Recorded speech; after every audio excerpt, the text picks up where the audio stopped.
Assalamualaikum warahmatullahi wabarakatuh. Apa kabar siswa-siswi kelas 7 yang ibu cintai dan ibu sayangi? Semoga kalian semua dalam keadaan baik, sehat, dan selalu dalam lindungan Allah Subhanahu wa Ta'ala. Di video ini kita akan belajar mata pelajaran akidah akhlak bab 4 tentang sholat dan zikir. Oke, yang pertama kita akan membahas tentang sholat. Sholat menurut bahasa adalah doa atau rahmat. Sementara menurut istilah, sholat adalah suatu amal ibadah yang terdiri atas perkataan-perkataan dan perbuatan-perbuatan yang dimulai dengan takbir dan diakhiri dengan salam dengan syarat dan rukun tertentu. Sholat menjadi media komunikasi antara manusia dengan Allah Subhanahu wa Ta'ala, sehingga sholat ini merupakan suatu kewajiban bagi setiap muslim yang tidak dapat ditinggalkan maupun diwakilkan dalam kondisi apapun. Sebelum melaksanakan sholat, ada beberapa adab dalam sholat yang perlu diperhatikan. Yang pertama itu ada niat ikhlas melaksanakan sholat tersebut, kemudian tenang dan hati-hati menjaga bacaan dan gerakan-gerakan sholat. Mulai persiapan sholat dan menuju tempat sholat, tidak bicara yang tidak perlu, kemudian menyempurnakan wudhu, kemudian menghadap kiblat meskipun sholat belum dimulai atau sedang berzikir, kemudian tidak berbincang-bincang selama ada di tempat ibadah, menjaga kekhusyuan sholat, dan sebaiknya berzikir setelah sholat. Ada beberapa manfaat sholat, diantaranya yang pertama kita dapat lebih dekat dengan Sang Pencipta. Hati kita juga menjadi lebih tenang sehingga mempengaruhi perilaku kita yang tenang pula.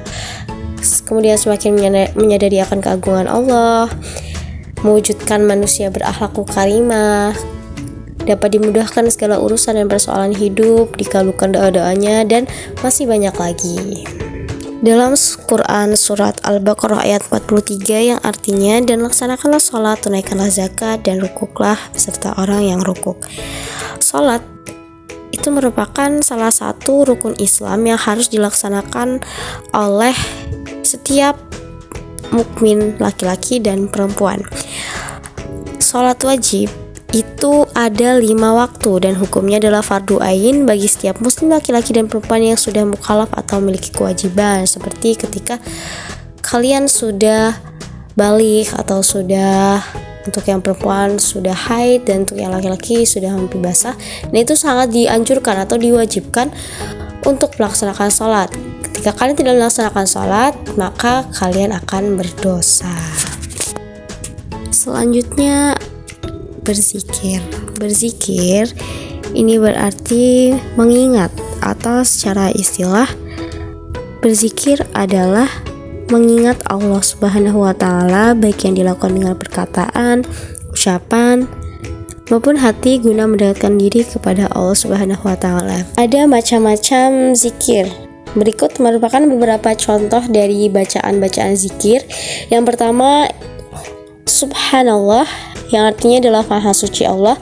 Ini merupakan salah satu contoh dari kalimat tasbih. Yang kedua ada Alhamdulillah, yang artinya adalah segala puji bagi Allah. Nah, ini merupakan salah satu kalimat tahmid. Yang ketiga ada La ilaha illallah, yang artinya tidak ada Tuhan selain Allah, dan ini merupakan contoh dari kalimat tahlil. Selanjutnya ada Allahu Akbar, artinya adalah Allah Maha Besar, yang merupakan salah satu contoh dari kalimat takbir. Dan yang terakhir ada Astaghfirullahaladzim, yang artinya saya mohon ampunan kepada Allah yang Maha Agung. Ini merupakan salah satu contoh kalimat istighfar. Ada beberapa adab dalam berzikir. Yang pertama, sebaiknya tetap duduk tenang di tempat sholat kecuali ada sebab tertentu. Kemudian melafalkan bacaan-bacaan zikir dengan baik dan benar, menghadap kiblat, kepala dan badan menunduk, menjaga wudhu agar tidak batal, dan menutup zikir dengan doa. Ada beberapa manfaat dalam zikir, antara lain sebagai berikut.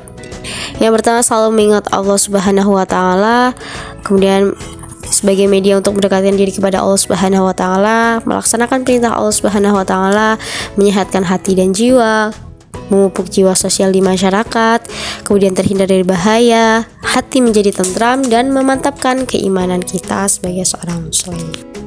Nah, itu tadi penjelasan tentang materi kita hari ini, yaitu sholat dan zikir. Mungkin sekian yang dapat Ibu sampaikan. Semoga bermanfaat dan kalian bisa menerapkan dalam kehidupan kalian sehari-hari. Kurang dan lebihnya Ibu mohon maaf. Ibu akhiri. Wassalamualaikum warahmatullahi wabarakatuh.